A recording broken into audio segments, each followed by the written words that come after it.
जम्मू कश्मीर के पहलगाम में हुए आतंकी हमले के बाद भारत सरकार ने सख्त रुख अपनाते हुए देश में रह रहे सभी पाकिस्तानी नागरिकों के वीजा रद्द कर दिए हैं। साथ ही 48 घंटे के भीतर देश छोड़ने का निर्देश भी दिया गया है। और इस फैसले के बाद सीमा हैदर का जो मामला है फिर से चर्चा में आ गया है। सवाल यही कि सीमा हैदर का अब क्या होगा। नमस्कार, मेरा नाम है लक्ष्मी। सीमा हैदर नेपाल के रास्ते भारत आई थी और उन्होंने भारतीय युवक सचिन मीणा से शादी की। वो उत्तर प्रदेश के रघुपुर गांव में अपने ससुराल में रह रही हैं और हाल ही में एक बच्ची को जन्म भी दिया है और पहले से उनके पास 4 और बच्चे हैं। सीमा हैदर के वकील एपी सिंह ने ये बयान जारी करते हुए बताया कि सीमा का मामला जो है वो अन्य पाकिस्तानी नागरिकों से अलग है। हालांकि जो आदेश जारी किए गए हैं वो सभी पाकिस्तानियों के लिए, यानी कि सभी पाकिस्तानी नागरिक जो भारत आए हुए हैं उनके लिए आदेश जारी किया गया है कि उनको भारत छोड़ना ही पड़ेगा। कई ऐसे और भी कड़े फैसले जो हैं भारत सरकार की तरफ से लिए गए हैं और लिए जा रहे हैं। अब देखिए, उनके सभी जो दस्तावेज हैं वो गृह मंत्रालय और एटीएस के पास जमा है, ऐसा इनके वकील कह रहे हैं सीमा हैदर के। साथ ही राष्ट्रपति के पास उनकी याचिका लंबित है। उन्होंने ये बताया कि उत्तर प्रदेश की अदालत से उन्हें जमानत मिली थी और वो सभी कानूनी शर्तों का पालन कर रही हैं। वकील ने यह भी दावा किया कि सीमा और उनके परिवार को पाकिस्तान समर्थित तत्वों से जान से मारने की धमकियां मिल रही हैं, जिसकी शिकायतें समय समय पर दर्ज कराई गई हैं।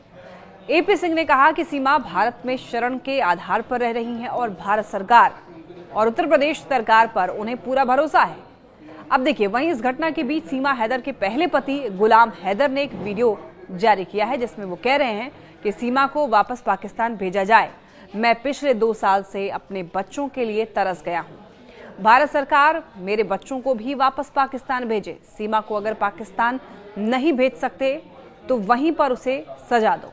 उसकी मदद जो कर रहा है उसका मुंह बोला भाई एपी सिंह, उसे तो शर्म आनी चाहिए।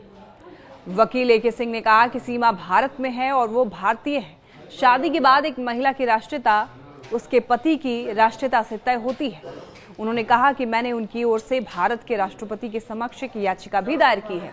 वो जमानत पर बाहर हैं और जेवर कोर्ट द्वारा निर्धारित शर्तों का पूरी तरीके से पालन भी कर रही हैं, जिसमें ग्रेटर नोएडा के रबुपुरा में अपने ससुराल वालों के घर से बाहर न निकलना भी शामिल है। इधर अंतर्राष्ट्रीय कानूनी ढांचे का हवाला देते हुए सिंह ने कहा कि अंतर्राष्ट्रीय न्यायालय और अभिभावक अधिनियम में स्पष्ट रूप से ये कहा गया है कि एक मां ही बच्चे की सबसे अच्छी अभिभावक होती है।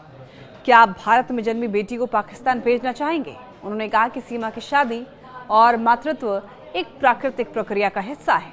सीमा के वकील ने कहा कि उत्तर प्रदेश सरकार द्वारा जारी जन्म प्रमाण पत्र में सीमा मीणा को बच्चे की मां और सचिन मीणा को बच्चे का पिता बताया गया है। ये भारतीय समाज में उनके एकीकरण की पुष्टि करता है। गार्जियनशिप एक्ट के अनुसार बच्चे को मां के साथ रहना चाहिए।